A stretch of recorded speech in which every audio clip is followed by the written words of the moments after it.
The effects of divorce 60 years later, playing your inspiration, and finding your soulmate. All this and more right now. The Remarkable People Podcast. Check it out.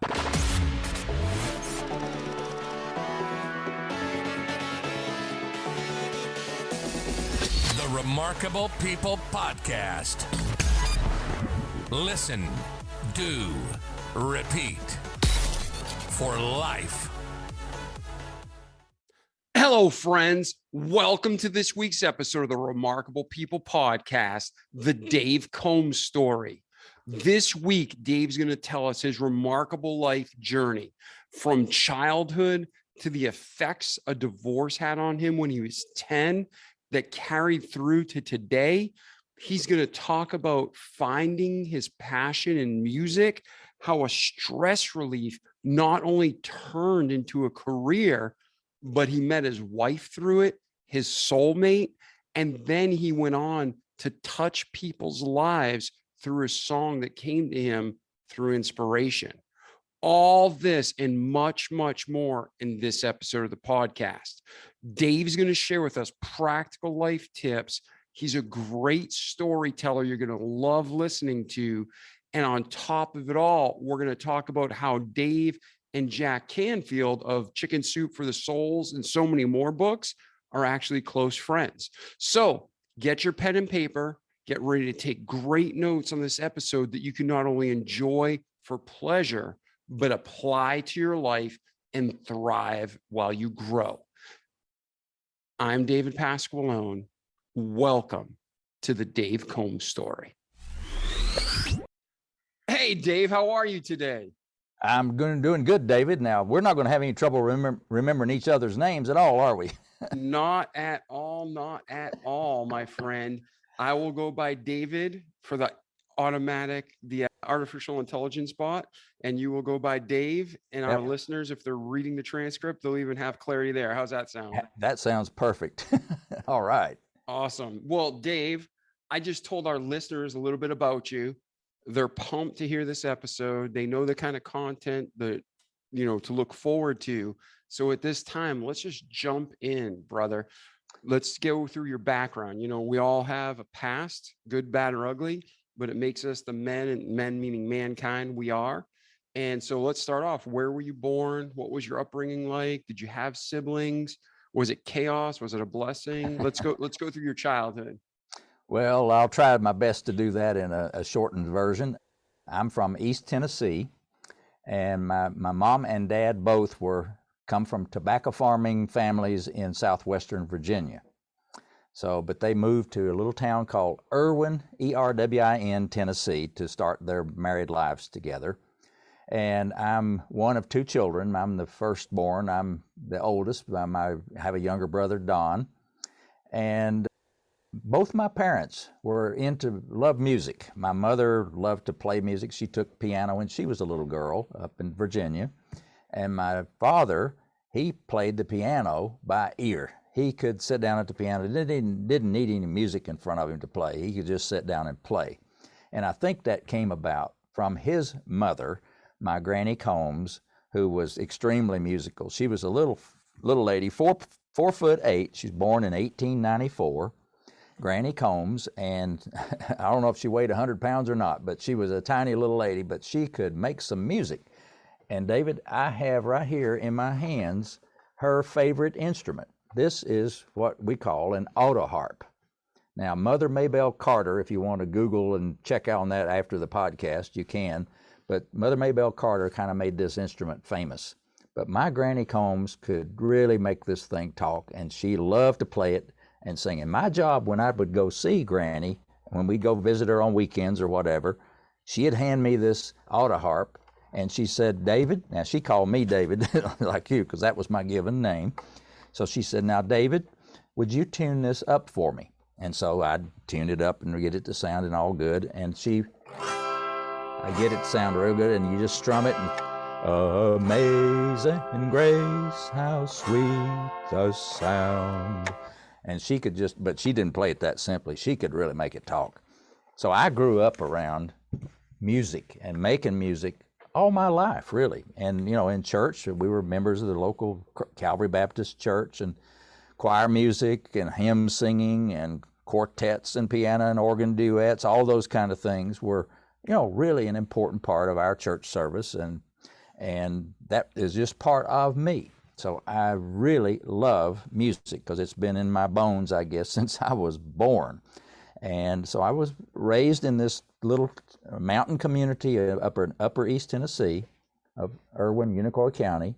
My classmates were all from the similar backgrounds. We were all it was a rural, we weren't poor, but we didn't have a lot of money either, if you know what I mean. We raised our own foods on our gardens and that kind of thing, and when we could. But all of us kind of grew up together, but we always liked music. In high school, I don't know whether you ever saw the movie Mr. Holland's Opus. Yes, that was a great movie. Richard Dreyfuss. Yes. Well, that Richard Dreyfuss's character, Mr. Holland, I had my own version of that, and all of us did in Unicoi County. His name was Pat Alderman. Uncle Pat, we called him. He was the guy who would come around to all the elementary schools during the week and teach us all these fun campfire songs and so forth. And when it got into high school, Uncle Pat, by that time, got promoted to choral director for the high school. He taught all of us the choral kind of thing, the chorus. So we had spent like 4 years making music with Uncle Pat. And he was such an influence on not just my life, but all of us kids that sang for him, just like in that movie, Mr. Holland's Opus. And so that was another part of my musical kind of influence on my life, along with the church and so forth. And by the time I was like a senior in high school, I could play the piano well enough to occasionally they would let me play the piano at church for, offertory or a prelude or something. I wasn't the pianist for the church, but I could do special music. So I would play in that. And that was a real kind of a special compliment to me, or it was, I think, an encouragement. They wanted to see me excel with my music. They all love music too. So I did that. And eventually I got to conduct and be the choir director at my home church. I did that on an occasional appointment basis. And then when our minister of music quit or went to another church, they asked me to fill in for him, which I did. And so how old were you at that point? Well, this time I was a sophomore and senior in college. So I was like 19, 20, 21, 22. Wow. So they saw you grow up through your skills develop, and they gave you that huge responsibility at a young age. Yeah. Right. They really kind of took me under their wings. And by the time I was able to do that, and they needed me, and I needed, I think they paid me $25 a week, which was not a lot of money. But back then, every little bit helped. And so, it was a part-time to help me and to help them. And so I enjoyed the heck out of that. It was a great experience to continue my musical practice and singing and conducting. And when I got my first job out of college, now I was a math major, a physics minor. So I'm a technical techie kind of person. And I worked in the computer center at the college for 4 years part-time while I was going through school to help make my way through college. And at the end of my college degree, I got a job being a computer programmer for Western Electric, which was a big subsidiary of the Bell system. They were the manufacturing arm of the Bell system. And my job was to be a computer programmer. So my entire career began and followed me all the way through for the next 22 years in technology. I started out in computer programming and then with management, but everywhere I was, it had something to do with technology. And I still love technology. I think I own probably every Apple product that they ever came out with, from even the very first one. So I love that kind of thing, and you may too. I don't know, but I'm that kind of a person. I like and especially the musical capability with our laptops now. We got a studio built into our laptop. You can record. Yeah. You and I are talking on laptops right now. From you're down in Florida and I'm up here in North Carolina, Winston-Salem. Yep, we might as well be right next door to each other. Yeah. Other than touching and shaking hands is no difference almost. Yeah, so we could bump fists and everything. Yeah.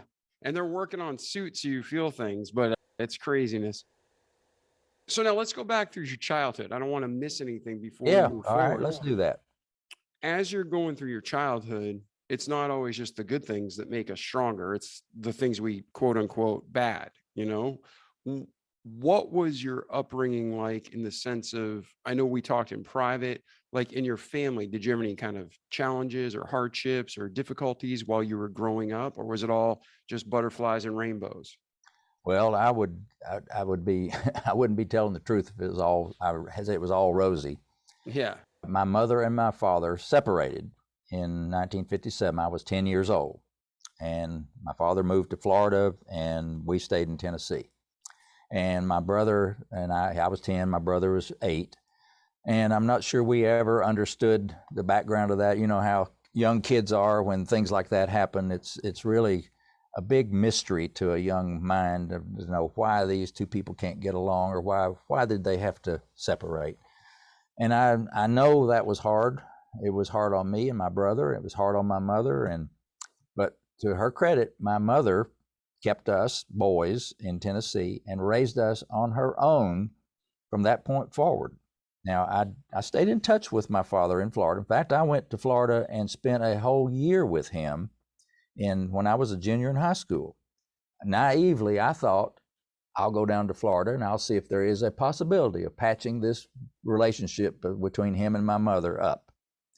And that obviously didn't happen, wasn't going to happen. But in my young mind, I had to at least try and go spend some time with him and learn, all about my father, because I had not really spent much time with my own father from the time he left in 1957 till, that point in time. So, yeah, growing up without a father figure was hard. And I thank God for our good, godly neighbors.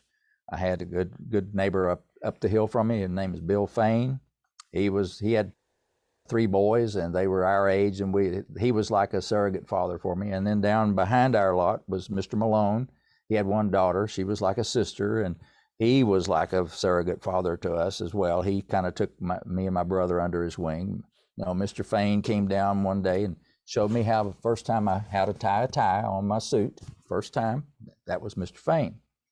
So growing up without my biological father was difficult, and it still sometimes gets difficult to talk about because, there's a lot of emotions that come to the surface. The more you dig in there, sometimes you don't even realize they're there. Yep. But my father instilled on me, one thing he did do, he instilled in me a love of music. The year I went to spend with him in Florida, when I was in the 11th grade, I basically learned how to play the piano completely that year. I started out, I could stumble around and play hymns, but my father could play anything. And he and I played, he had a Hammond organ and a piano and an old pump organ. He and I would make music together on weekends. In fact, we'd go to, the two of us, and go to a nursing home or whatever, and we'd put on a little program of singing and playing hymns. And he and I would sing a duet, or I'd play and he'd sing, that kind of thing. So I got to know at least the musical side of my father during that year when I was in the 11th grade. And it's kind of funny. He worked for Tropicana Products, the orange juice company in Bradenton, Florida. Mm-hmm. And Mr. Rossi was the original owner of that company, the founder of the company, and he owned it at this time. It was a private company.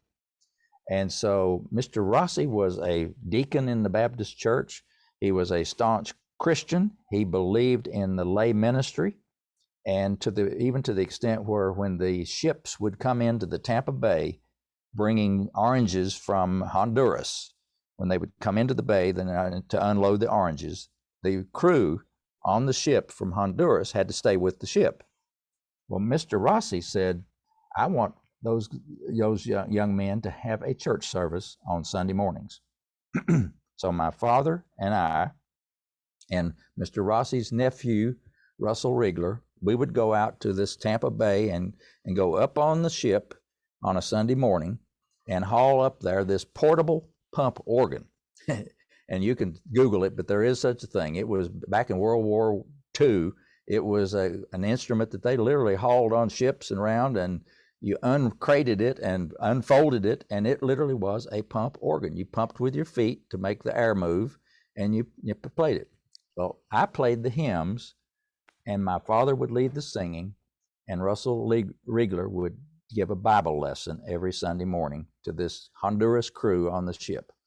And that was my motivation for learning how to play every hymn in the book. And I would practice all week long in that hymn book, playing the piano. And this was in the summertime, because I wasn't, no air conditioning back then. This was what, in 1963, the summer of 63. Well, it was hot and humid there. So I stayed inside and I played the piano 8 hours a day. I probably practiced 8 hours a day. Well, that taught me and learned how to play, and that has stayed with me.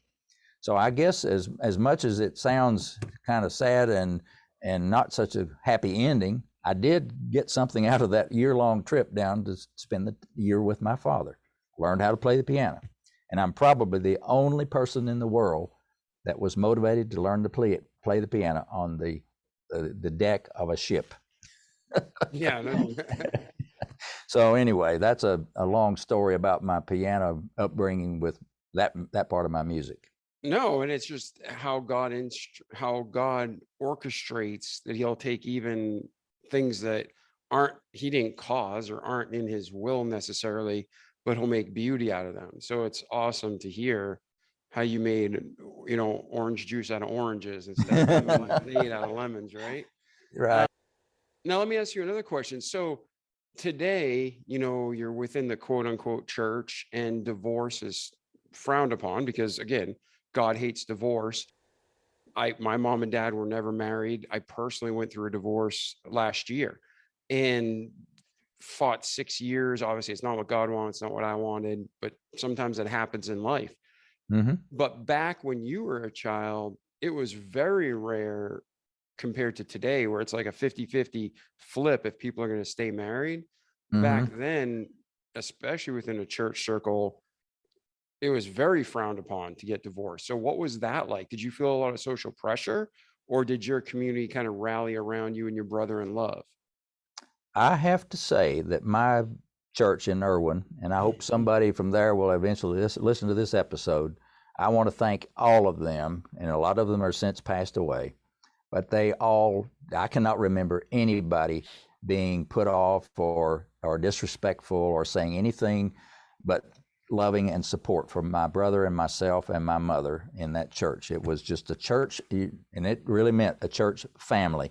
They were our family. We were there Sunday morning, Sunday night, Wednesday night prayer meeting, all the time. I was part of the RAs, and when the Royal Ambassadors, the boys part of it, and the men in the church would always be doing things for all of us kids that grew up in the church. And in my Sunday school class, there wasn't any of this pointing fingers or trying to make fun of anybody because they had only one parent and so forth. That was not the case. So I have to praise God that I did have a loving community and church family. That's fantastic. And now there's many people that are listening to this podcast that grew up without a dad or a mom, and they're going through a divorce right now, or maybe it's the mom and dad listening, and they're like, they don't even know what to do. When you get to that point, it's kind of sometimes just hold on and survive. So as a young man who went through it and you had that hope, you're going to love your mom, you're going to love your dad. You always want that family to come back together, even if people say it's not true. Everybody has that godly instinct in their heart. Mm-hmm. So what kind of words of encouragement or lessons learned would you want to share with the people struggling right now with divorce? My feeling is that they need to think more about others than themselves. I mean, I know that's going to be hard to do, especially in a contentious situation. But to think, and like, I forget that, isn't there a song that to think more of others than you think of yourself? It's if you do that and you express your love for the other person, at least, and love for if there are children involved, at least don't make the children suffer for the the animosity between the two parents, and there needs to be an amicable relationship. And this thing of where, and especially I think some attorneys are really responsible for the headbutting that takes place in divorce situations. But if the two parents can work it out to make sure that their relationship to their children and their influence on their children stays there, their love for the children, and to make sure that the children do not suffer from any kind of conflict between the two parents. If you can minimize that, you have gone a long way. Now, I know there are many, many counselors. I've met some authors that have written books about this co-parenting kind of situation where you're trying to do it with in friendly ways rather than hostility. So that's important, especially when you have young kids. Young kids' minds, and I know you experienced it firsthand yourself. You're very malleable as a young kid, and your personality and how you feel about things can be so influenced by your adults, whether it's your parents or the community around you. But I was blessed to have people who always built me up and encouraged me, and did not say, I was not going to ever make anything of myself, or those kind of crazy suggestions that sometimes happen. But I was blessed to have people around me that built me up. So build up your kids, build up your family, and if you get a temptation to go another direction, just realize that is not God speaking. That's the devil speaking to you. So you need to listen to your higher aspirations and be a good person and be like Christ would be. Yeah, and that's such a blessing that you had that in your church, and you had people living like Christ. They were Christ-like. They were Christians, and they weren't just a church, a building with religiosity. Yeah, so if you're listening now and your parents are going through a divorce, or you are the parent and you're going through the divorce, I agree with Dave completely. You guys chose one another. You made a vow to God. You need to do everything you can to work through this and make it as minimal on the children as possible, because like Dave shared openly, transparently, he's older now, and still looking back on the divorce, he feels emotion. And if you're watching this video, his eye got teary. When people say kids are resilient, they'll recover, I want to punch those people in the face. If you say that, you're either ignorant or evil, because kids are resilient to a point, but you're forming the synapses in their brain and their hearts, and you're teaching them that this is okay, and most of the time it's not. So really stop being selfish is my message, and think about what you're going to do to your children for generations to come, because of your instant right now. So that's kind of I might lose listeners or might gain listeners, but that's my advice. Dave, do you agree, disagree? What are your thoughts on that? I agree 100% with you. When we're in the formative years, those things, you almost think of it as getting burned in your brain. I mean, and it's hard to undo. Yep. There are people, I'm sure you could talk for hours about your own background of how you had to work so hard to overcome some of the things that you had to basically unwire after you become an adult. You had to realize that's not right. I got to go on this path. And it takes hard work and effort and repetitive work, and you over and over putting positive thoughts in your mind to replace all those negative things that you might have had dumped in on you when you were younger. And the more you can eliminate the young person having to do that by giving them something positive to move forward with, the better off you are, I think. Yeah, I couldn't agree more. And again, if you're listening to this, you're like, hey, guys, I'm not even a Christian. I don't believe the Bible. I don't believe in God. I don't believe in church. I'm just here for the growth. Then look at statistics. Statistics prove the Bible. Real science proves the Bible, not fake science, right? And when you look at prisons, 90% of the men in prisons are fatherless. You look at people with emotional problems, a lot of issues that are social issues.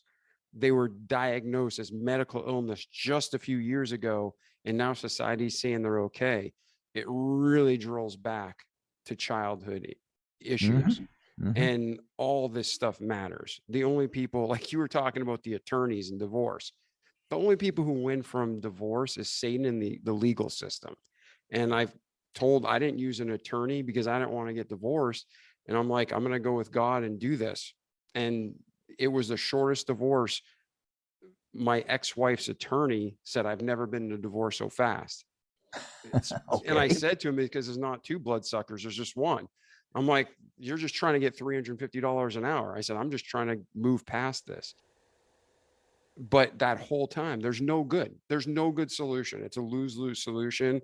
Your kids lose. Everybody loses from problems in the marriage, and especially if it gets to divorce. So the damage that Dave, he had a great community, and he had a life that people poured love into him, and he still has pain. But for the majority of us, there's an absence of that love, sadly, and there's an absence of the guidance. And things start, whether you're a child and it misforms you, whether you're a teen and it warps your world, whether you're an adult and you're like, holy crap, my parents got divorced. You might be 30 years old with your own kids listening to this, and you find out your parents are getting a divorce in their 60s, and your world literally shakes and rocks. And then it changes your perspective and crumbles the future before you. So to everybody, man, follow God, love yourselves. And if you truly love and fear God, you're not going to be getting a divorce because you made a vow, and you're going to fight and stick it out, and generations to come will be blessed. But if you give into the flesh and the temptation, and you're sitting there, Dave's parents, I don't know what happened. I don't know if you want to share that or not, if you even know Dave. But at the end of the day, even under the best circumstances, there's still pain that's going to be carried because of our sins. So wake up, do the right thing, shut off the damn TV, and start reading your Bible and following what it says. That's my bit on divorce. Dave, you want to add anything before we move on? I think we have pretty well preached that sermon. I hope it reached to receptive ears is all I can say. Yeah, and I'm not trying to be harsh or unloving, but it's sometimes you need tough love. Suck it up, do the right thing, and stop looking at the trash that's leading you away. Stop hanging out with the people that's saying it's okay. I had somebody tell me once, a lot of good Christians say divorce is okay. And my response was, number one, only God's good. Two, they're not Christ-like. And I can pretty much bet my life they're not Christians. They're just going to church. So if that's you, I'm sorry, read your Bible. Other than adultery, there's no reason for divorce. And there's certain things that happen. They're very hard. Maybe you need to leave for safety issues. All that stuff's between you and God. But the actual act of divorce and remarrying and moving on, Old Testament, New Testament, the only thing I can see is for adultery. And even then, God wants you to give your best and try to work through it.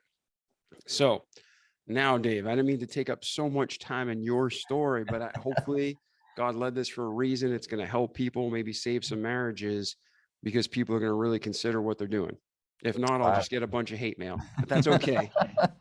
I can get hate mail in 102 languages. I'm fine with that. Oh my. Well, I don't think that's going to happen, but we'll pray it won't.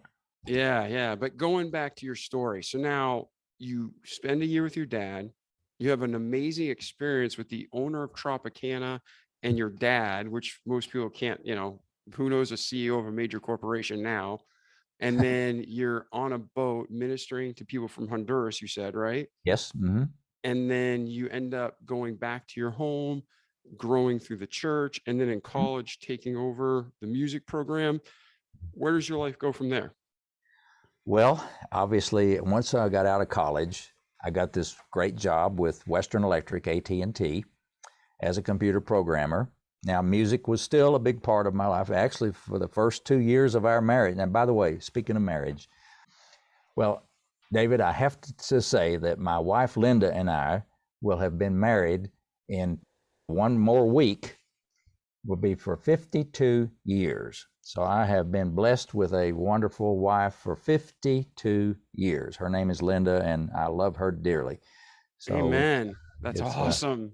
She's a great lady, and one of these days you would want to interview her. If you think my story is interesting, you talk to my wife Linda. She has an incredible story to tell about her career. She has worked for 5 presidents, and is currently, and for about another 2 weeks, she is the controller of the state of North Carolina. She's still working. She will have been working when she retires the end of June. She will have been working since she turned 16 years old for 60 years. So she has quite a story to tell, and I won't steal her thunder, but I know you'll want to interview Linda at some point in the future. She is a remarkable lady. Yeah, that would be great. That'll be an excellent continuance of the conversation, and have her own story that parallels life, and we see how you guys met. Yes. So speaking of that, did you guys meet in high school, college? Where did you meet? We met here in Winston-Salem when I came right straight out of college from Johnson City, Tennessee at East Tennessee State University, where I got my degree. I moved to Winston-Salem, and Linda was already here in Winston-Salem as a school teacher. She was teaching 6th grade, and we just happened to meet at an apartment complex where I was living. I met some young ladies that lived there, and they came over to my apartment one evening to bring some records, to play some music. And again, I guess there's a thread of music through all of this, because back then you used to literally bring records. Now, this is a 45 record, but back then we used to bring the old big, LPs, the big records. But and if you're listening, I'll put pictures in the show notes. So you can click on the website and check these out. Yeah, what I was holding up was a 45 single record, a 45 vinyl record. So it's 7 inches, 8 inches? Yeah, it's about 7 inches, and it's got a big hole in the middle instead of a little tiny hole. Yep. But anyway, these friends of mine, were living in the same apartment complex that I was, and I had just bought 2 brand new big speakers for my stereo. Well, when you get new stereo equipment, you certainly want to play music and share it with people, right? So I invited these 2 young ladies to come over, bring some records that evening, it was Sunday evening, and let's listen to some music. And they said, okay, we will come if we can bring somebody with us. We've got company, and we'll bring her with us too, if that's all right. So, okay. So 6 o'clock comes, and here comes Susan and Shirley at the door knocking, and open the door, and there they are. And then here's this nice, beautiful young lady behind them, and they introduce her as they want me to meet Linda Morrison. I said, oh, okay, great. Well, come on in. And so we sat there that night and put records on and played on my new stereo system. And the more we talked, the more I found out I had in common with this sweet young lady, Linda Morrison, that I had just met. We talked and talked and talked. And by the end of the night, I had decided this relationship needs to continue on to the next step here. And one of the things we'd talked about was a fantastic country restaurant that everybody loved to go to called the Polyrosa. It was a farmhouse out in the middle of a tobacco field out in the country, where they made music on Fridays and Saturday nights. It was people brought their instruments and played and sang, and they had a big buffet of country cooking, ham biscuits and gravy and green beans and corn, all this kind of good stuff. And I think it was $5 a person. You paid at the door, and you come in, and you go take your plate and get your meal. And then you sit down and you listen to all this wonderful music being played.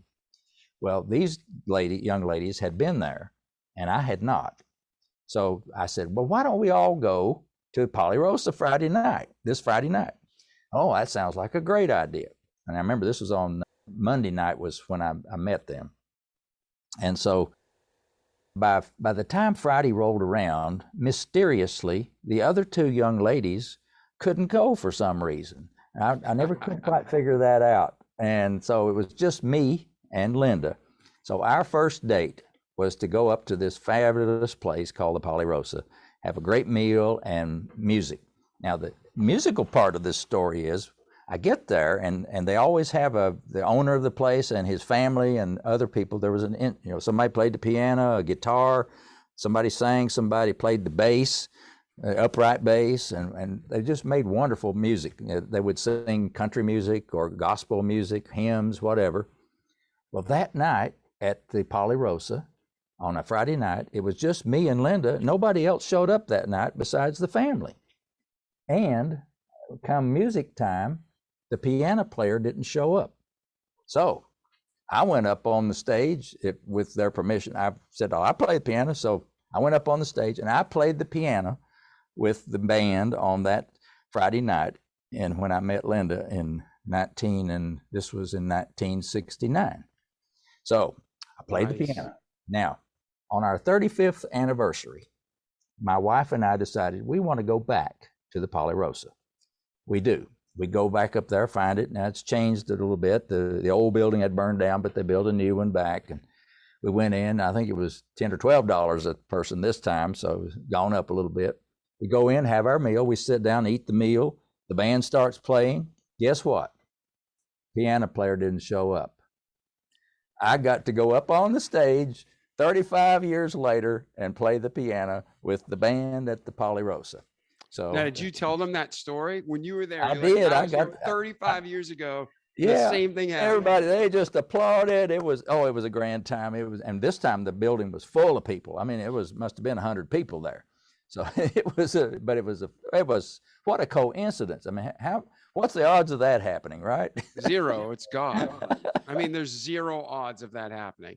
Or, I mean, maybe statistically 1 in 2.8 billion, right? Right. Man.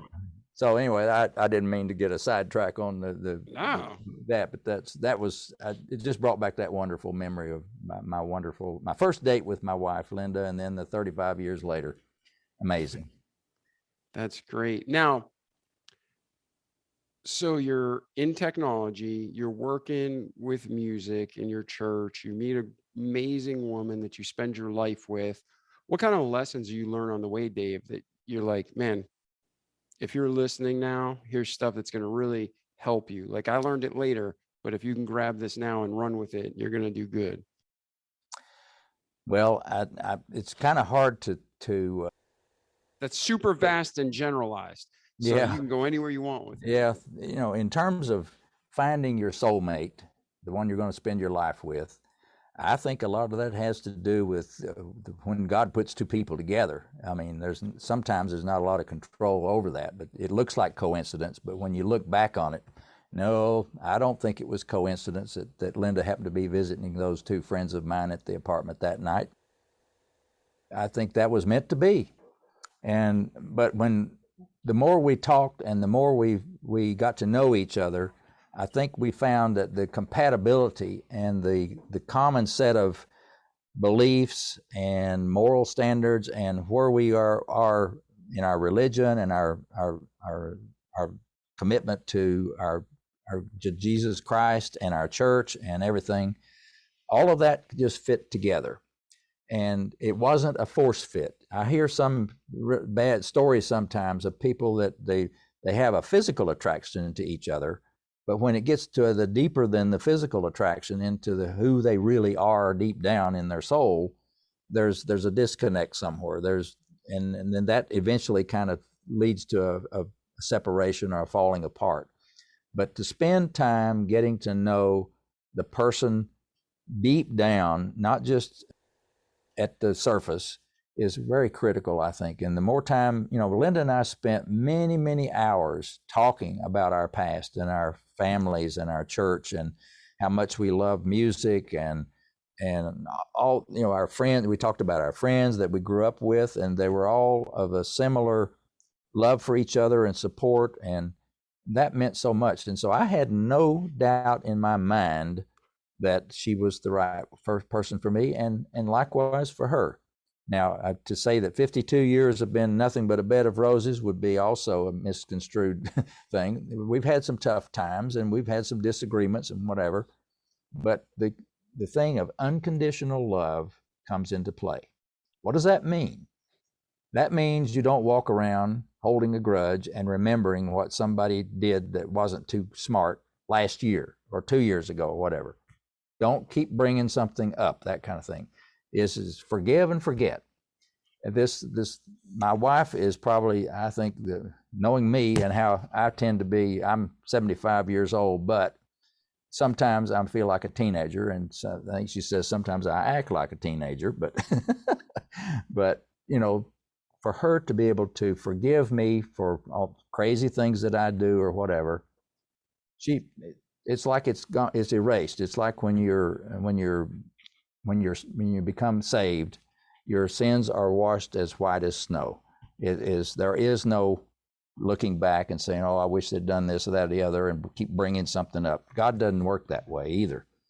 And so this unconditional love is so critical, I think, in a marriage, and you have to work at it. And if you catch yourself trying to be dragging up something from the past, put that behind you and say, nope, get thee behind me, Satan. I don't want to do this. This is not good. You need to move forward and be positive and supportive of each other. Now, how long was it between when you met Linda and you got married? Well, we met on September 1st, 1969, and got married June 20th, 1970. So it was 9 months later. Took us that long to get the wedding planned and all that, and we bought our first house in that next spring, and so we were all ready. But and our wedding was, it was such a beautiful thing. I think we may have had 300 or 400 people there in this little Baptist church, and you think of today's weddings that cost thousands and thousands of dollars to put on a wedding. I think our biggest expense was our $45 wedding cake. The rest of the stuff was provided by the church members and the family, and we probably paid the minister some fee for his services, but none of this big many thousands of dollars for a big party. And yeah, we had a family rehearsal dinner at the Holiday Inn, and it was just low key and very kind of a country wedding, I guess I would call it. Yeah, and I still think those are the best ones. I mean, you see these, like you said, elaborate weddings, TV shows about it, and I really think people are so wrapped up in the wedding that they're missing the relationship. And as soon as it's over, the wedding and the excitement, they're disappointed with their spouse. I just don't think it's very healthy personally. I just talked to somebody and they're again married for the third time. Like same person. Oh, wow. But they're like, we want another wedding. We want another wedding. And it's like, just throw a party. I mean, you can only be married once. And that's what I think the world just doesn't see. Like if you're listening to this, whether you have a biblical worldview or if you're coming at it from another aspect, marriage represents our relationship with God. And then, we talked about father figures and wives. And when you don't have a father in the home, it screws up your understanding of who God the Father really is, where there's a love and a healthy fear. And like Dave was saying, him and his wife, there's unconditional love. Well, when a kid doesn't have a mother and a father in the home, a child, a teen, they don't see unconditional love. So now, yes, can they learn it? Absolutely. Sure. But does it make it 100 times harder? Absolutely. So that's so awesome that you had, maybe not the perfect home life, but you still found you had enough of that core foundation in God and in godly people around you that you knew this is forever and building on real, not on sex. So that's really impressive. Now, was your wife's background, mother, father, good childhood, or did she have issues in her home? I couldn't have asked for a better mother and father-in-law. She was an only child, and her mother and father, whom I loved dearly, they both passed away within 7 weeks of each other in 1999. And I love hearing Linda talk about her childhood because it makes me, I wouldn't, envious is not the right word, but it gives such a warm feeling when she talks about the times she spent with her father and with her mother and the things they did together, and then the times she spent with her grandfather. And her family life was extremely loving and in a Christian home. And her father worked in the furniture factory and her mother worked as a seamstress in a sewing place, making baby clothes, I think. And so they worked hard. They were really hardworking folks, but they were also, her father was a deacon in the church. Her mother kept the nursery, and they lived right within 100 yards of the church. So they were practically in the church all the time. So that relationship for my wife, Linda, was just precious. And I know she wouldn't take anything for it. And she loves talking about her parents because they were super people. I couldn't ask for better in-laws than them. That's so good. That's so good. And if you're listening, I can feel warm and fuzzy just listening to Dave or listening to his wife Linda, talk about their parents. So sometimes even if we don't have in our own life, we can just absorb and appreciate, and then we need to become those people for our children and other generations. So good, man. So now you get out of college, you get a job, you get a wife, you're around, in your mid-20s. Where does life go from there?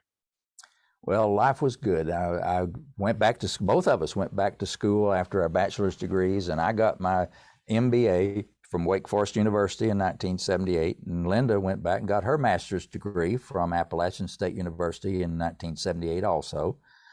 And then she went on to Virginia Tech and got her doctorate degree later on. But I stopped at the MBA part of it. But my career had really progressed really nicely within Western Electric, which, by the way, Western Electric became became AT&T by 1984. And my job was always very technical, but it still had to do with music. For example, I started conducting what we call the Winoka Chorus, the Western Electric North Carolina Chorus. There was a group of people that I worked with that loved to sing. We'd get together at lunchtime in the cafeteria. We'd make music. We actually put on programs at Christmas and Easter and whatever. And most of them were choir members and really good musicians. And I directed that for the early part of my career. But my career, by the time I was in, I guess it was 1981, which I'd been working, about 12 years. And music, like I said, was still a foundation under everything I did with church and everything. But I came home from work one evening, and my way of relaxing when I come home from work, and still when I want to just chill out and relax, is to go to the piano and sit down and play something.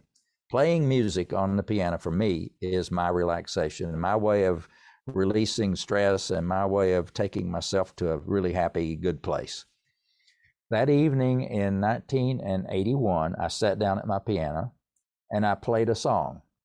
It wasn't a song that I knew or had ever heard before. I just played it. It was in the key of C, a very simple melody. I didn't really think much about it. I wasn't trying to write any music or anything. I just literally, David, I sat down and played this song. It came to me. I guess it was an inspiration of some kind. God gave it to me and I played it. Well, I didn't really think much about it, except I continued to play it periodically. My wife, Linda, came home from work in a couple of days, and she says, Dave, what is the name of this song that I've got stuck in my head all day long? I've been humming this song, and I don't know the name of it.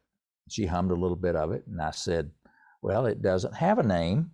And she says, well, you play it all the time on the piano. I said, I know, but it's just something I made up.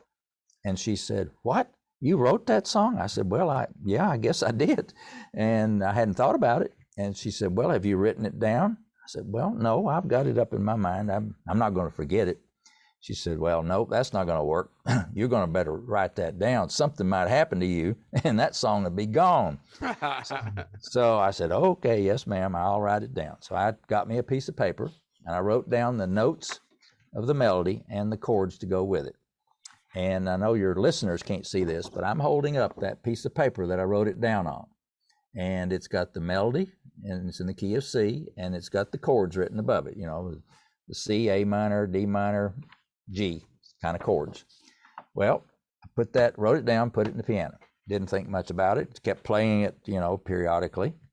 2 years later, some friends of ours had a little baby girl named Rachel, and they asked me and Linda to be her godparents.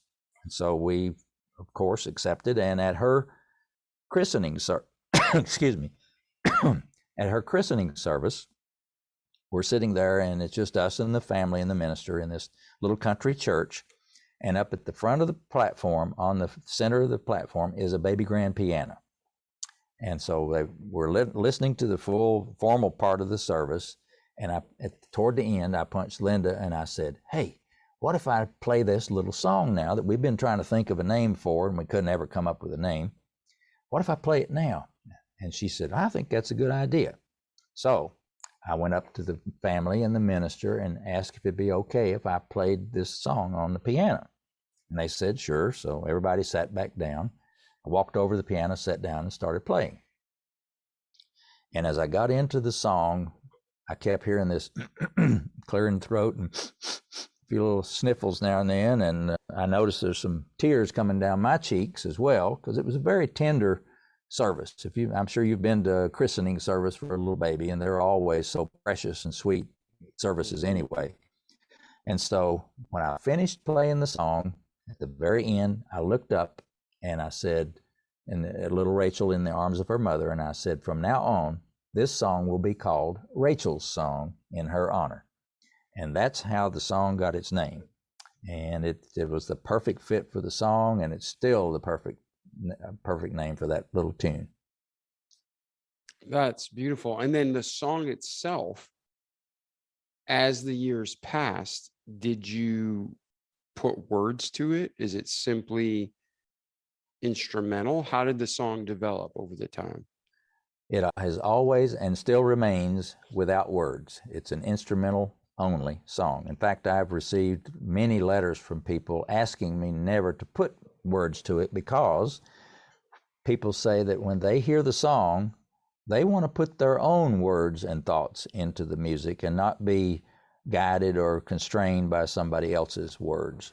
And I think that's probably a pretty good way to look at it. You know, when you hear an instrumental song that's totally instrumental, you may be in a happy mood, you may be in a sad mood, you may be in a stressful situation, you may just want to relax. So your thoughts and emotions can be guided by yourself and led by the music itself. Now, is it okay? Can we insert, I mean, we can always put a link in the show notes to the song, but would it be okay if we took an intermission and played this song for our listeners? I think that would be, I've had several people do that, and it's very effective, and it complements, I think, the rest of the show very nicely. So if you can insert and play Rachel's song for your listeners at this point, that would be a wonderful thing to do. And I think then they will have a full appreciation of the rest of the story, as Paul Harvey used to say. Yeah, then let's do that now. Ladies and gentlemen, please enjoy Rachel's song.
All right. Now, Dave, we're back.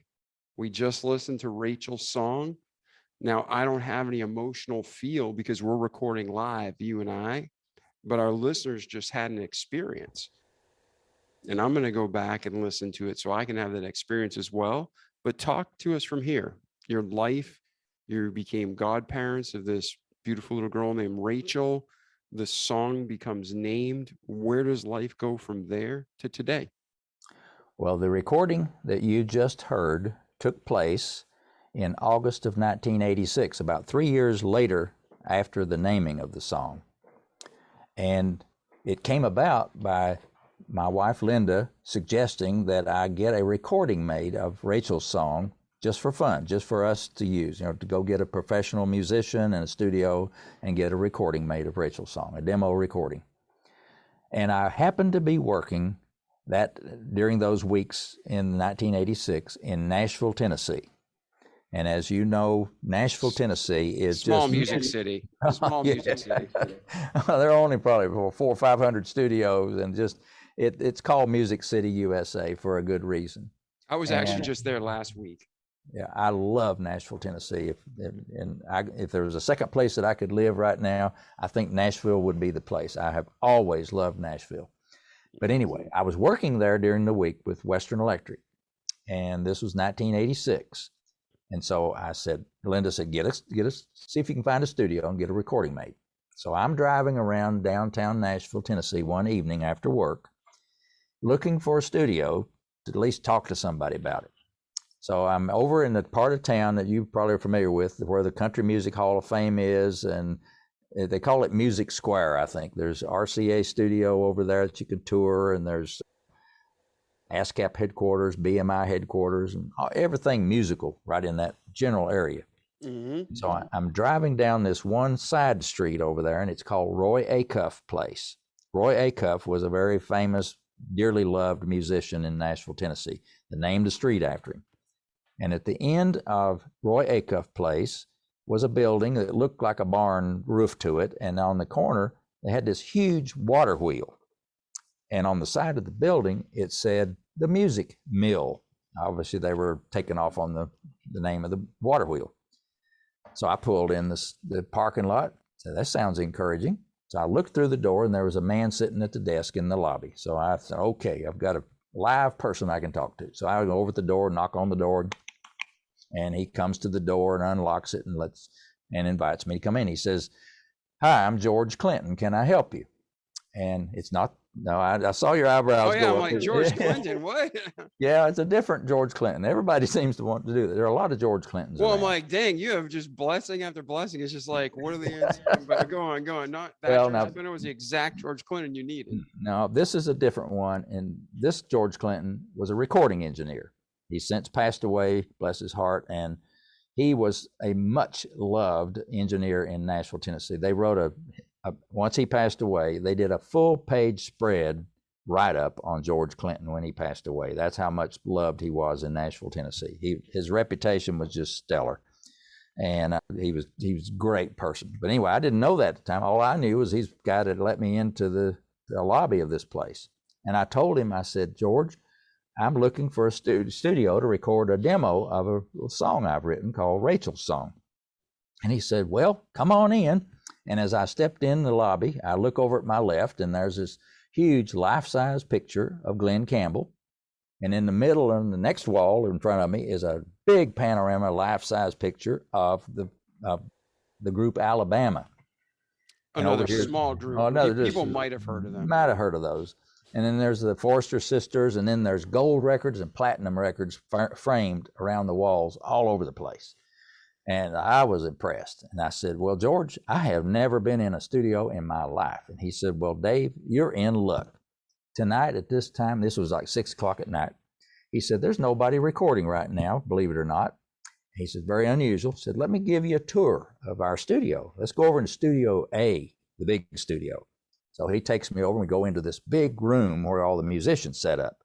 You could put an orchestra in that room. And I'm sure they had in the past. It was a huge room, big 9-foot concert grand piano back in the corner and glass enclosed rooms around the wall. And it was impressive. He says, well, let's go over into the control room. I said, okay. He said, all right. So he opens this door. It's a soundproof door into this room, and it's about 8 inches thick. He opens this heavy door up, and we go in there. First thing I see is this console. This thing must have been 8 feet long. I later learned it had like 32 tracks, and it was, all the sliders and knobs and switches and lights and everything. I said, wow, George, you could launch a spaceship from in here. And around the wall were tape recording machines and all kinds of equipment and big monitor speakers on each side of this big picture glass soundproof window where you could look out into where the musicians were. And oh, wow, this is something. How much does this place go rent for, George? He says it's $125 an hour plus engineer. I said, oh, well, this is $1986. Today's dollars, that would be probably over $400 an hour today. So I think easily conservatively. I mean, in the last 60, I'm not kidding. This is going to air at a different time than we're recording. We're recording, what is it, June 13th? Yeah. I literally just went to the grocery store and saw in the last 60 days prices double on some items. Yeah. So we're in the worst economic times in American history in the sense of inflation and destruction of our country. So easily $400. By the time they listen to this, it might have been $500 an hour. Yeah, it's easily that. Needless to say, that was a whole lot more money than I made as a Western AT&T person. Whoa. So George, he saw, I think, how disappointed I was in that number. And he said, well, don't worry, Dave. He said, the fellow who owns this studio owns another little studio across the street in what used to be a little 2-bedroom rent house, and it's $15 an hour, and it's got a little control room, and it'll do a little baby grand piano. It'll do everything you need to do for $15 an hour plus engineer. I said, okay, I can do that. Okay, George, now all I need is a piano player, a musician to play my song. I said, who would you recommend that I would get to hire to play Rachel's song for me? He thought for a second. He said, I know just the person. His name is Gary Prim. He said, Gary and I go to church together. I've known him since forever. And he said, he's a wonderful piano player. And said, let's go back over to my desk and I'll look his phone number up for you. So he did. He wrote the number on a piece of paper for me and gave it to me. Well, I hightailed it out of there, and I got in my rental car, and I headed for the airport near where my hotel was. And you say, well, why didn't you call him on the cell phone? Well, this was 1986. Cell phones hadn't even been thought about, let alone invented. And the internet hadn't been invented yet either. So here I am. I got to go find a landline in my hotel room. So I get in my hotel room. I call Gary's number, get his answering machine. Well, I leave a message, and he calls me back in about 30 minutes. And he said, hi, this is Gary. Can I help you? I said, yep. George Clinton says that you're a great piano player and you'd do a great job doing a demo recording of a little song I've written. He said, yeah, I'd be glad to do that for you. I said, well, what do you need for me to send you to be able to do that? He said, well, just send me a tape recording of you playing it so I'll know kind of what it sounds like, and send me a lead sheet. I said, okay. What's a lead sheet? I didn't know the language of the I've never been in Nashville music business before. He says, oh, it's just the melody written down and the chords to go along with it. I said, oh, well, I've got that. I just didn't know to call it a lead sheet. That's this piece of paper I showed you a while ago that has the same thing on it. So I made a copy of that and mailed it to Gary. And a couple of weeks later, we met on August the 22nd, 1986 at 6 p.m. in this tiny little studio across the street from the music mill. Gary Prim comes walking in the studio carrying his synthesizer under his arm. It's a Yamaha DX7 analog synthesizer. I've got one sitting right over here. I'm looking at it right now, just like it. It's a great analog synthesizer. So he brings that in, sets it down, and then he goes over to the piano to start warming up. And by the way, he is the friendliest, warm, and easy to get to know kind of person you'd ever want to meet. Just instant friend. Plus, he and I are both from East Tennessee. We speak the same language and everything. So So anyhow, he's sitting there warming up on the piano, and I go in the control room with the engineer. And pretty soon, Gary says, okay, I'm ready to record. Okay. So the engineer says, all right, here we go. Pushes record and says, we're rolling. And so Gary starts playing. And he gets most of the way through the song, and he stops. He says, let's rewind. Let's do that again. I can do better than that. Rewound the tape back to the beginning, push record, start over. He played Rachel's song from the beginning to the very end, not missing a single note. I mean, it was perfect. And when he finished it, now remember, I had never heard my music played by anybody but me before. So I had no idea what to expect when you hire somebody to do something. I didn't know what I was going to get.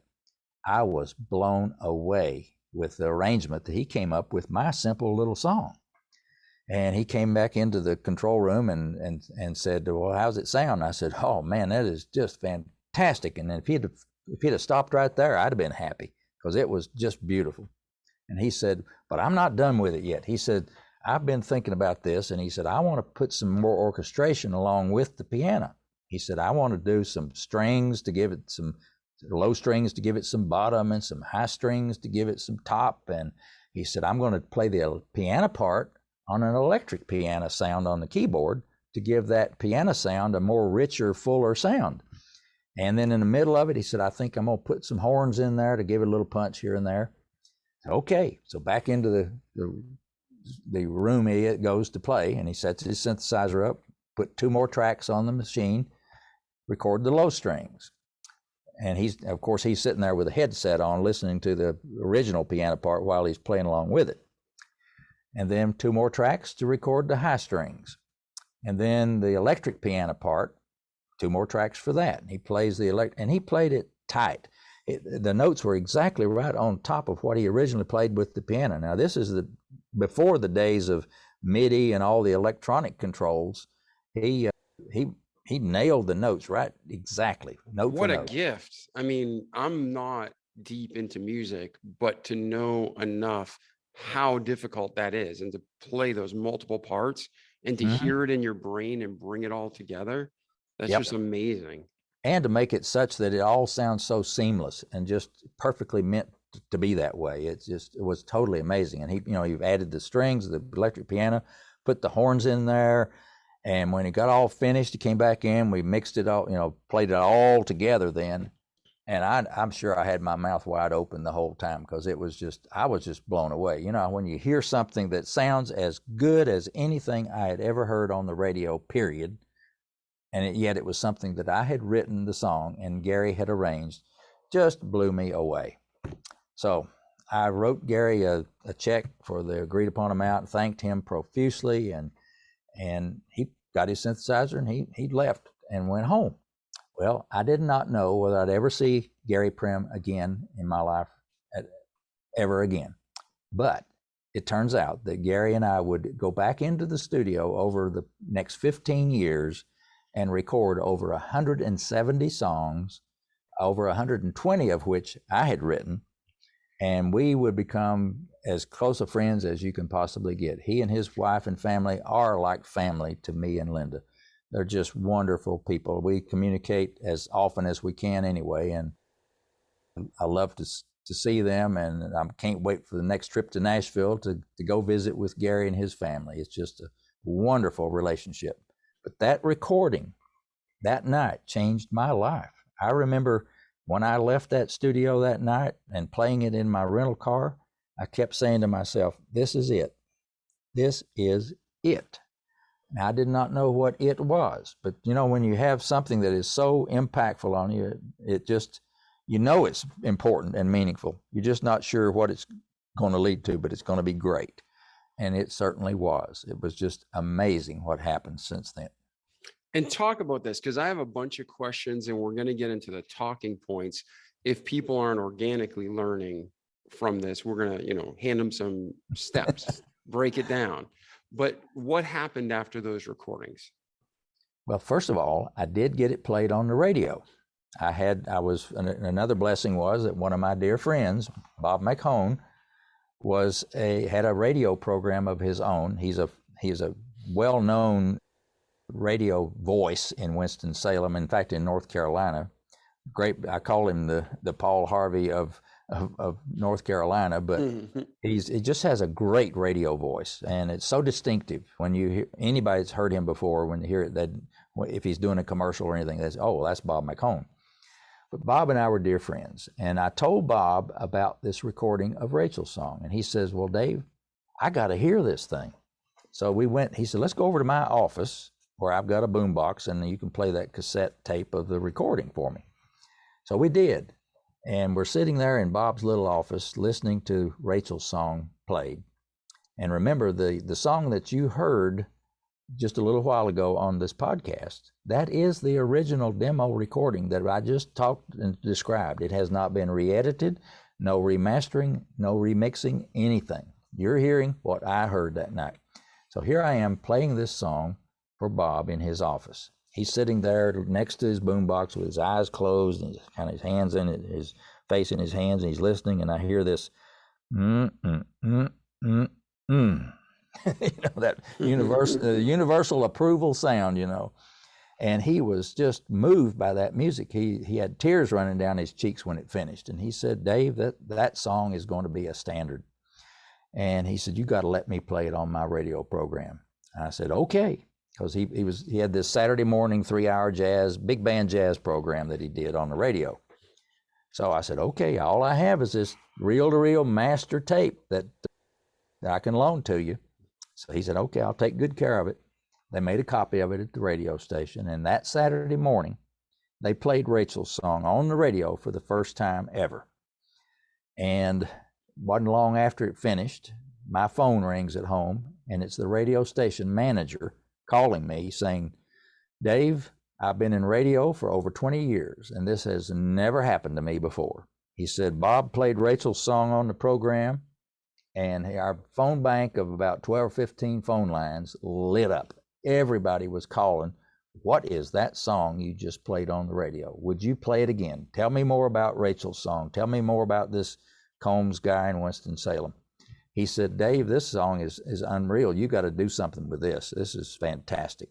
So then is when I really realized for sure that it really was going to be something special and that I better not just keep it to myself.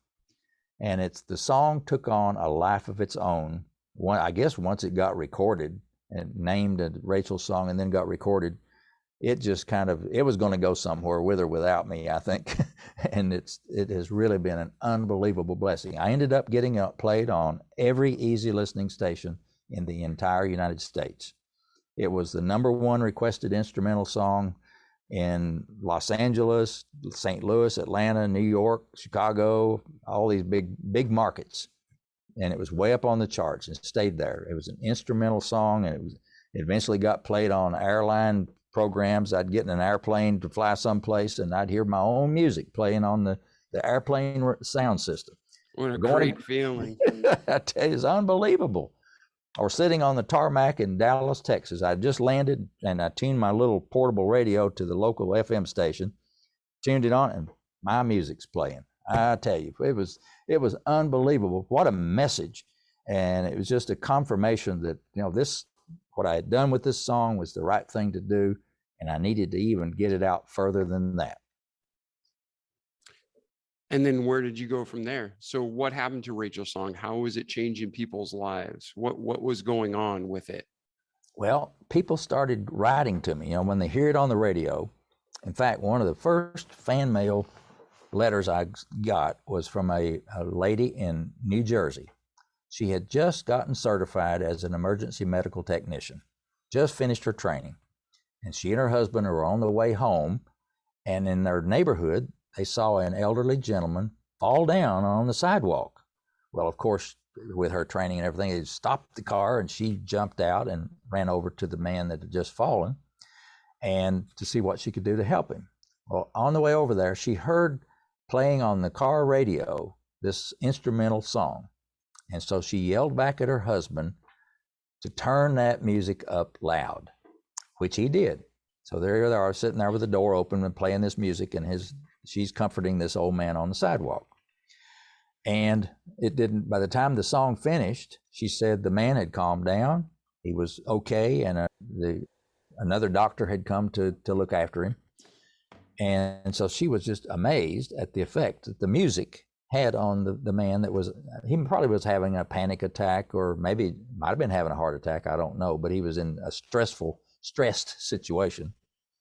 So when she got home, she said, I called the radio station, got your name and number, and I just had to write you and tell you this story about Rachel's song and what it did for this man's life. And so that was one of the first inclinations, one of the first letters I ever got.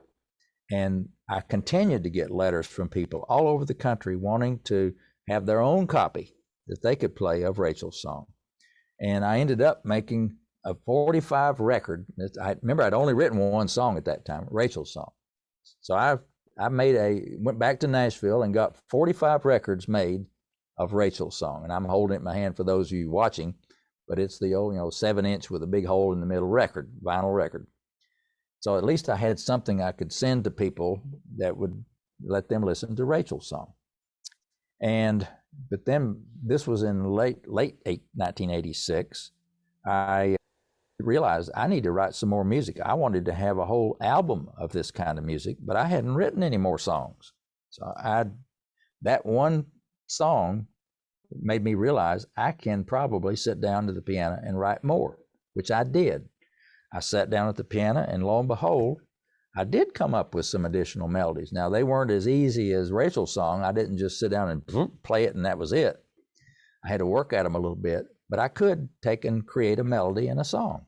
I wrote enough music for my first album in 1988, and it's obviously called Rachel's Song, the album, but it has some other music in it that I have written and recorded with Gary Prim. Went back to the studio with Gary Prim, and he's been doing all of the recordings with me since then.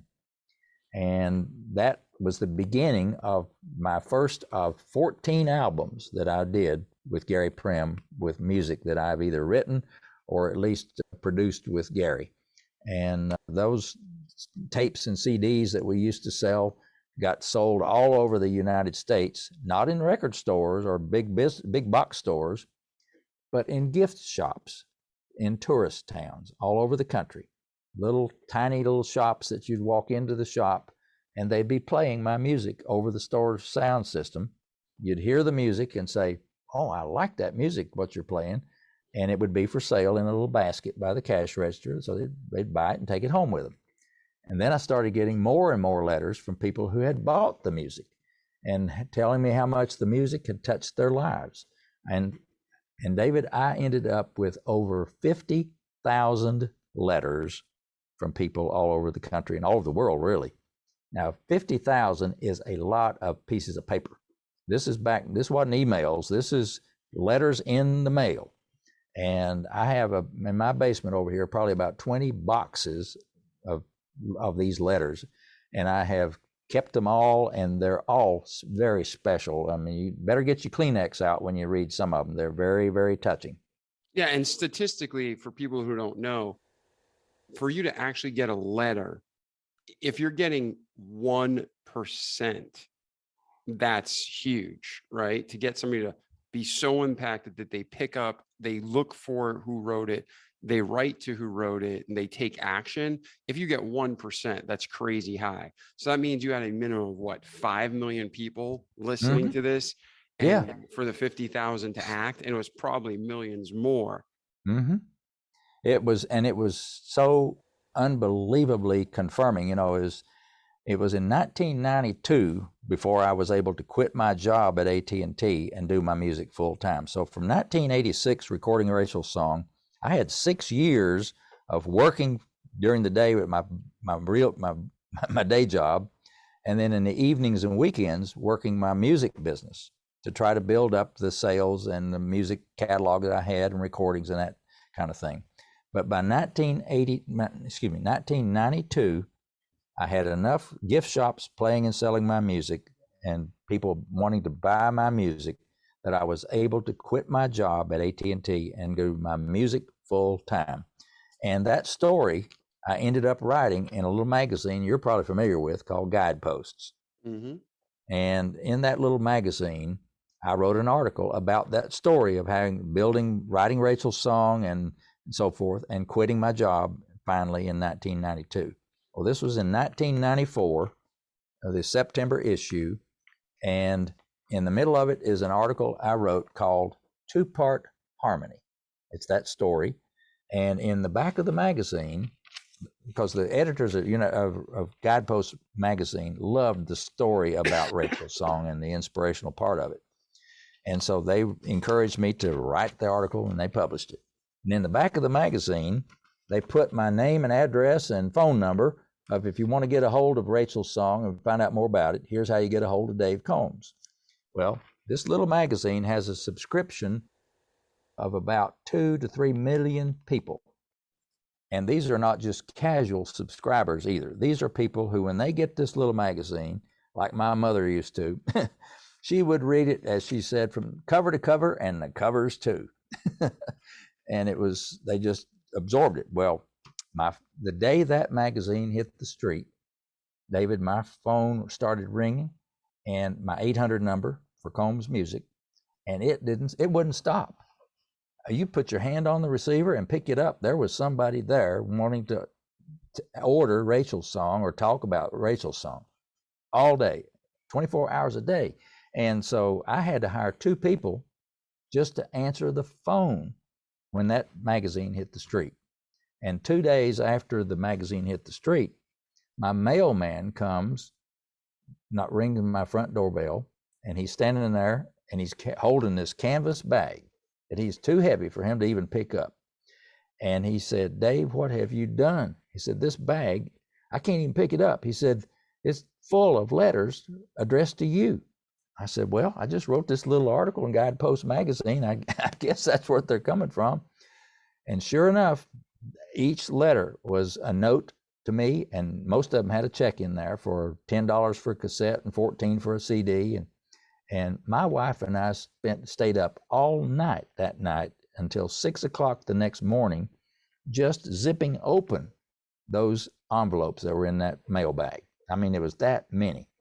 So in terms of, was there a message there for me and a confirmation that I was doing the right thing? I think so. It was really clear to me at that point that the good Lord must have put me on the right path here, because why would all these 50,000 people, because I heard from 10,000 people in 2 weeks. I mean, that was unbelievable. So it was just an amazing time in my life, and I still hear from people all over the world now, of course, by email or text message, that kind of thing. And yeah, that's so good that you brought this up, because, a lot of people are like, oh, they're so lucky, or, oh, it's so easy for them. But the average overnight success takes 7 to 9 years. So you were inspired, you followed the inspiration, but you still had to work. And with that came the fruit and the reward, where it became a full-time purpose and passion and calling and career. But talk about the lessons. Like, if you were to be one-on-one right now with an audience member, and they're like, I feel inspired, I feel like this is something God has me to do. Okay, that's great. But now you have to do your part. Talk to them about their part in the process, what you learned. Well, first of all, I think you, of course, need a creation, something you've created. Now, it may be something as simple as just your own gift of being able to be a good speaker, or a good friend, or a good counselor to somebody. But you may be a musician, you might be a painter, a sculptor, or a speaker, an author. All of us have our gifts. And whether, as I like to say, some of us have the gift of a beautiful smile. Sometimes a smile to somebody in the grocery store that you don't even know. You don't know what that might mean to that person. So there are all kinds of gifts, but not just discover, but recognize your gifts and recognize them for what they are. They are indeed a gift. And a gift is something you're supposed to give away, right? I mean, when you have a gift and a talent of something, you're not supposed to keep it to yourself. You're supposed to give it away. So you discover what your gifts are, you fine-tune them. If it's making music, you make the best music you can. If you're a writer, you write the best stories or books that you can. If you're a speaker, you become the best speaker that you can to inspire your audiences, all those kind of things. So you become the best that you can with your gifts. But then, like you said, you have to put some shoe leather into this thing. You've got to work at it. You've got to find ways to spread that gift around, and learning how those different avenues of being able to use your gifts is a lot of hard work. And it'll involve sometimes having an idea to do something. You try it and it doesn't work. Well, you don't just give up and say, well, that didn't work. You just forget the whole thing. You back up and say, well, there's got to be another way. So you keep trying and you keep trying, and you need to be persistent and have patience. Like you said, this overnight success of 7 years is a typical story. You have to work at it, and it takes a long time. A lot of obstacles to overcome. And so persistence and being willing to work at it and never, ever give up, and never let anybody steal your dream. Don't ever let anybody talk you out of pursuing your dream. If people are around you, pulling you down, you find a way to get away from those people. You surround yourself with people who will build you up and support you and help you move forward. And that's another secret too, is to always keep yourself surrounded with a team of people that will help you succeed. Beautiful. And when you were coming up through the world and you had your wife, Linda, you had Prim, Gary Prim, correct? Mm-hmm.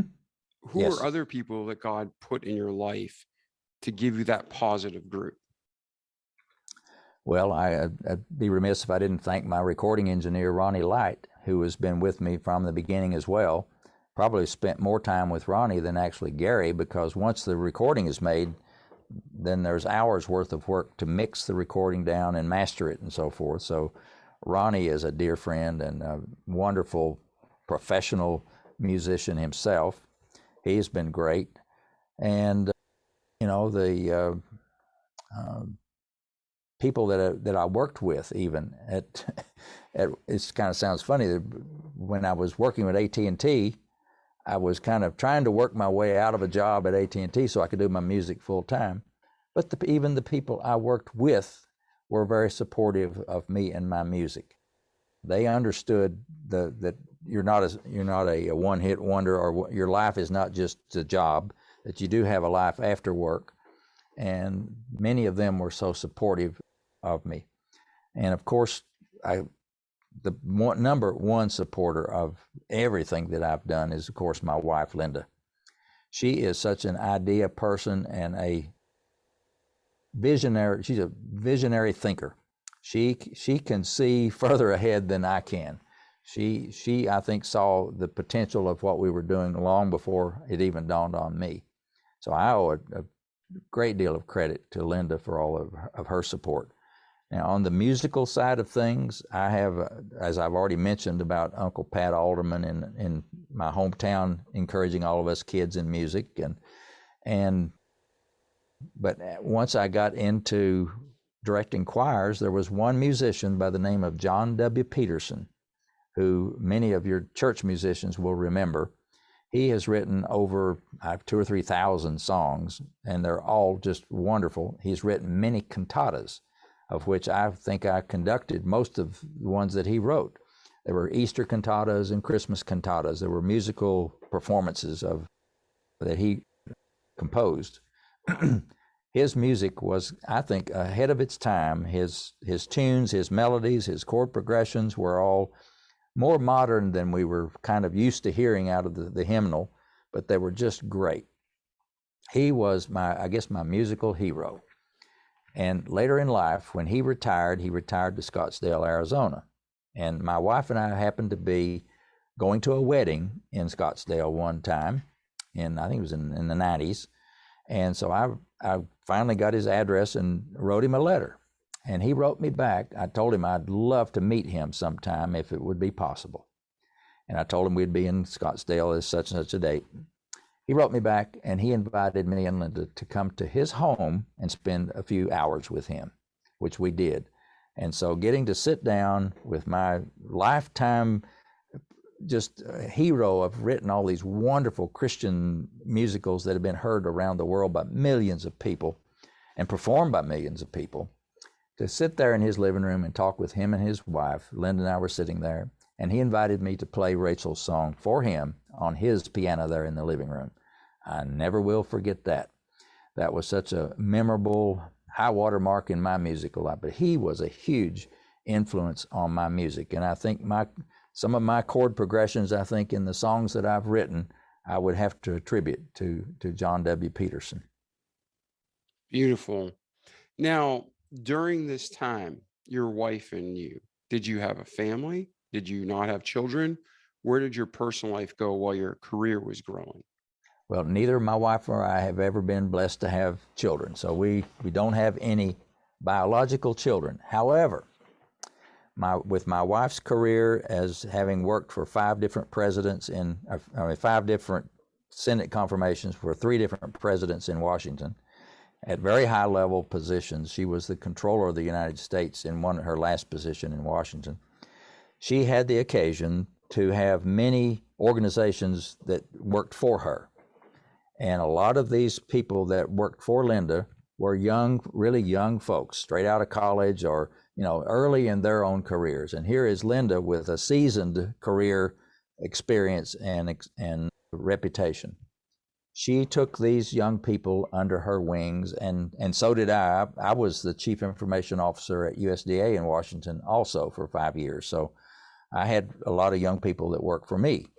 But to have these young people then look up to you while they worked for you, but even after you left, we call them our kids because they still keep up with us. We still love to keep up with them.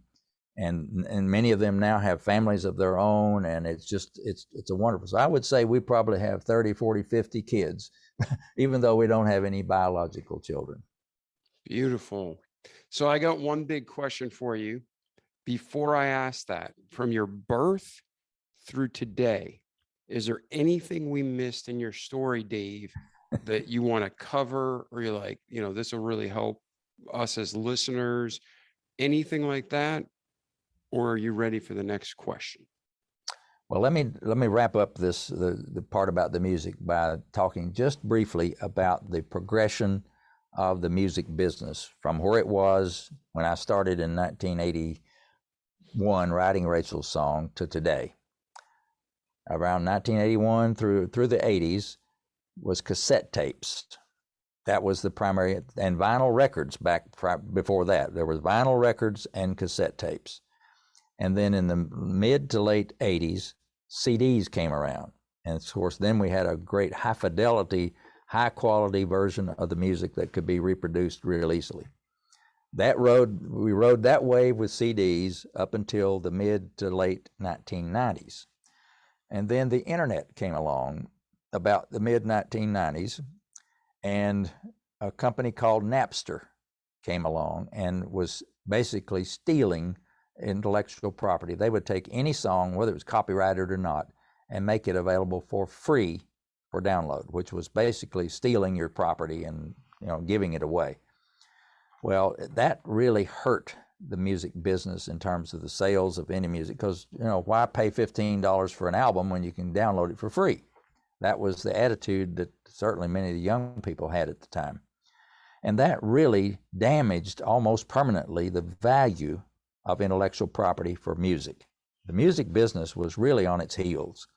And it wasn't until the advent of iTunes by Apple in the early 2000s that began to turn around. They started, being able to pay 99 cents a song to download it on iTunes. Well, that started the business model back, at least where you could get paid for it. And then along came places like Pandora and Spotify, iHeartRadio, all these places that would allow you to stream the music. And that's kind of where we are today. We've almost evolved out of the downloads into almost totally streaming now, where you could all of us mostly have these, whether you're Alexa or Siri or whatever box that you happen to have that you can play music on, you just have to say, hey, so-and-so, play this song. And boom, there it starts playing. And so that is the progression that I wanted to to leave with folks that the world has changed with music, and here we are in a world that's instant availability, all digital, anywhere, anytime, 24/7, and be able to ride that along every way and make sure that the music stays plugged into that, don't get left behind. It was a real job to keep up with it, but I think so far I have, and even today I'm using the podcast platform like you and I are talking to even further spread the word about my music, and so that people hopefully will listen to it and want to, if not buy it, at least stream it on their phones or their laptops or whatever. Yeah, absolutely. And like our listeners know, your link is in the show notes.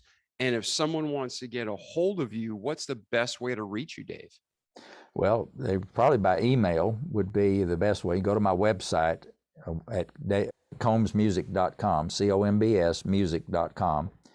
And now at the very, very bottom of that first page is a link for my email address, just dave@combsmusic.com. And all my social media links are down there at the bottom too, for Facebook and LinkedIn and Facebook and YouTube as well. Mm-hmm. But when you go to my web page, on the left-hand side, we haven't even talked about it yet, but I have a book that I've written called Touched by the Music that has many of these stories I've told you on the podcast are in my book. And it's available on Amazon. It's called Touched by the Music. And there's a link right below it says purchase from Amazon. You click on that and you can either buy a paperback copy of it, or you can buy an ebook. You can instantly download it and read it on an ebook, or you can, if you're an Audible subscriber, you can listen to me read it to you for 8 hours. I read the whole book through, narrated the whole book, so you can listen to that. And on the other side of my homepage is a picture of my CD of Rachel's song, and underneath it's just a link that says buy at Amazon.com, and you can either buy a CD or you can download the MP3 files, or you can stream it if you're an Amazon Music subscriber. So that's the easiest way to get a hold of me. Just go to my website, and my email address is there, and there's also a contact me link at the top. If you want to write me on my email page, on my web page, you can do that too. But it's easy to get a hold of me. You don't have to remember much but my last name. Nice. Now, one thing I find interesting is vinyl's coming back. My kids play vinyl and, records, what people call it, vinyl records, whatever you want to call it. So it would be interesting if you get a rebatch, like do another mix of the Rachel song on vinyl. That would be pretty cool, and go back old school. Yeah, it would. I've thought about that. I haven't given up on the idea, but I know there's a fair amount of expense in doing that because you have to create a master, and it's an interesting process of how they create vinyl records anyway, and that's a subject we could talk about another time. But yeah, it's a lost art, so it's more costly, but it'd be interesting if you could find a company to do that for you. That would be excellent. Oh, there's a company in Nashville that does that today. Yeah. Nice. Now let's do this. Your book talks about changing lives. How and what kind of information does your book bring that's going to help us have our life change? Talk about that. Well, I've done a lot of studying here lately because there's tons of research available on the connection between music and healing, or music and stress reduction, those kind of things. If you Google, there's lots of medical studies and all kinds of articles written about that. And so I know there's a scientific basis for my kind of music and the effect that it has on your human body and your hormones and all that kind of thing that are about stress. But the thing that I know is that in the 50,000 plus letters that I've gotten from people, many of those talk about and these are all, of course, anecdotal evidence of what's happening, but many of them talk about the effect that my music has had on their lives.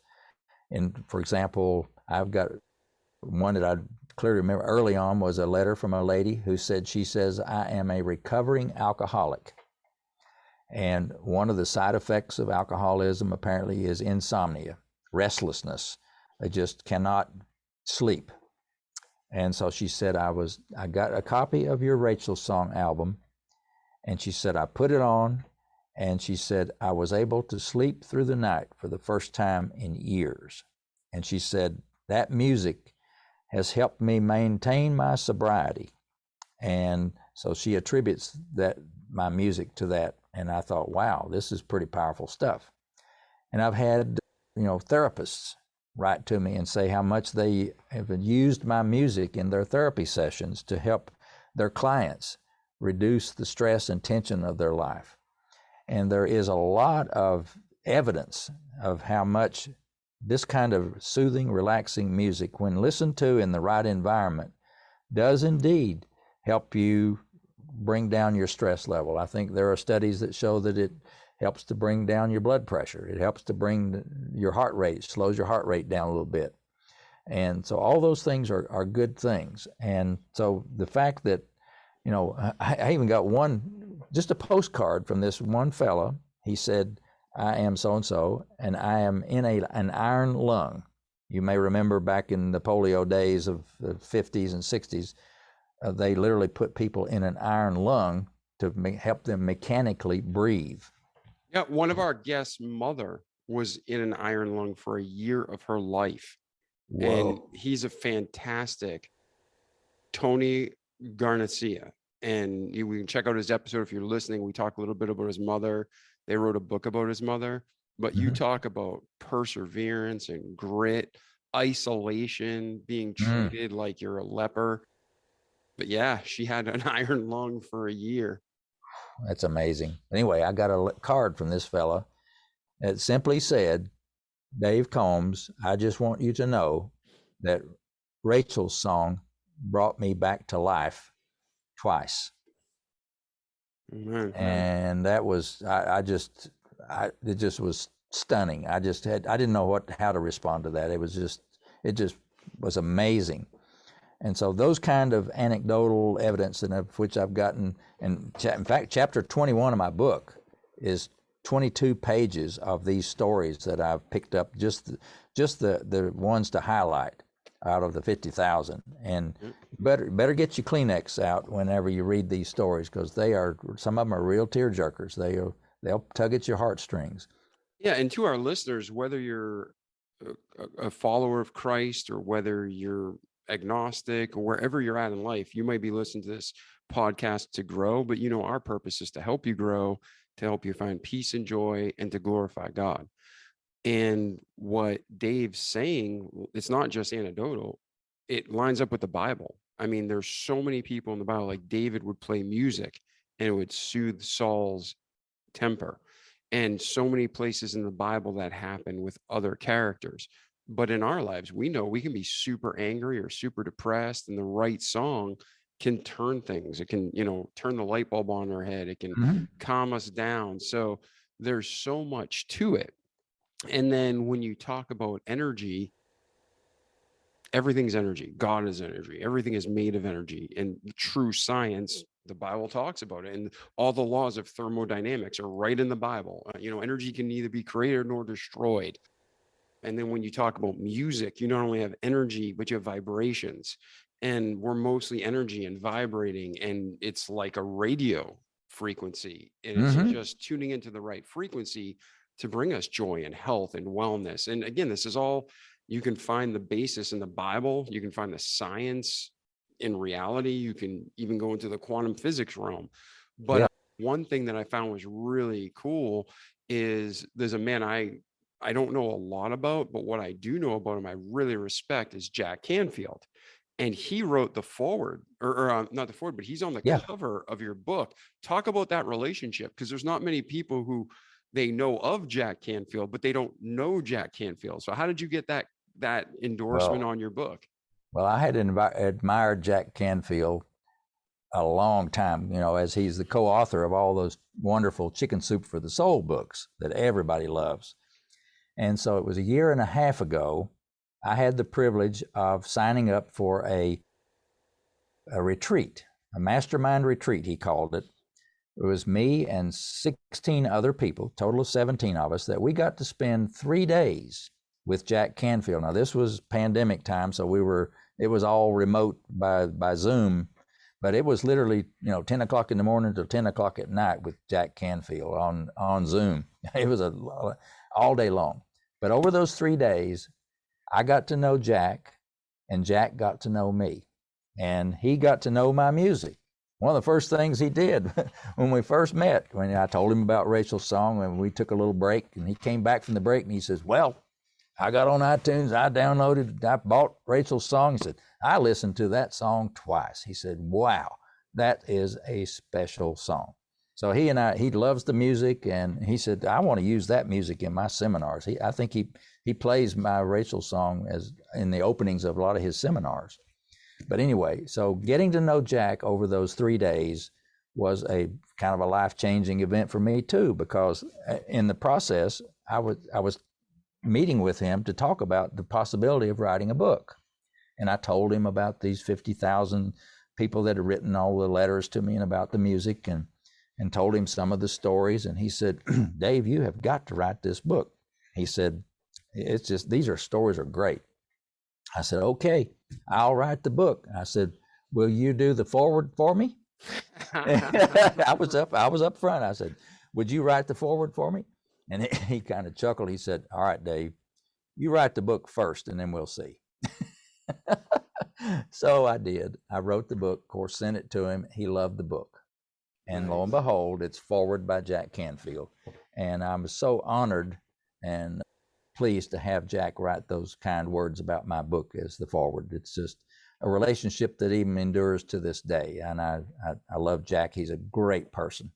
He's in my top 10 people I want to just go to dinner with and get to know. So that's so cool to me that you got to hang out with him.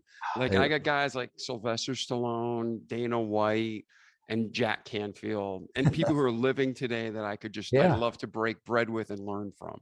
So that is so cool. You got to actually meet him and know him. Yeah, I have to pinch myself sometimes when I think about that. What are the odds of that happening? But it did, and I'm so grateful. Yeah. Well, listen, Dave, you're no schlump yourself. You're a remarkable man. You're fantastic. It's been great getting to know you. Is there anything from your birth to today that we haven't covered before we close this episode, or any parting thoughts you want to leave with our audience? I just want to tell your audience that if they don't know about you, they need to check out David Pasqualone, because your story in many ways trumps mine many times over. The things you have overcome and the persistence that you've had and exhibited and the obstacles you've overcome are just totally amazing. Your testimony is unbelievable. So I want people to make sure, if they don't know about you, I want them to check you out, because you are amazing. And I want to thank you from the bottom of my heart for inviting me to spend time with you today. Well, thank you. Those are very kind and humbling words, and they make me very uncomfortable, but not because you said anything wrong, but because it's overwhelmingly kind and loving. So thank you, Dave. Yeah, it's God's the man. God's the only one that matters. We just get to be part of his world, right? So if you're out there, reach out to Dave, reach out to me. We're going to help you in any way we can, but check out Rachel's song, listen to it, download it, enjoy it. Biblical meditation, time, your quiet time in the background, instead of playing something that's going to cause chaos and stress, play nice music, play Rachel's song, and just let music like that, that's divinely inspired, heal you and grow you. And I'd love to have you on the podcast someday too. So I'm David Pasqualone. This was our great friend, Dave Combs. Dave, thank you again for being here today, brother. David, thank you, brother, too. It's been a real pleasure, and maybe we can do this again sometime. Yeah, we got another podcast we just launched, Hanging Out with David Pasqualone and Friends. And the exact intent is for just people like you that have so much power and knowledge that we can learn from and grow with, to come back and give us updates. Where are you since the podcast aired? What's going on in your life? And what can we do to help one another? Iron sharpeneth iron. Absolutely. Thank you so much, David. Awesome. And to our listeners, we love you. We hope this episode helped. I know it did. But remember, like our slogan says, don't just listen to this great content Dave shared with you, but do the good of it each day. Repeat it over and over again for those 6 to 9 years or 100 years, whatever it takes, so you can have a great life in this world and, more importantly, an eternity to come. So I'm David Pasqualone. This was Dave Combs. You're you. Let's all go love each other and serve Christ together. Until next time. Amen. Ciao. The Remarkable People Podcast. Check it out. The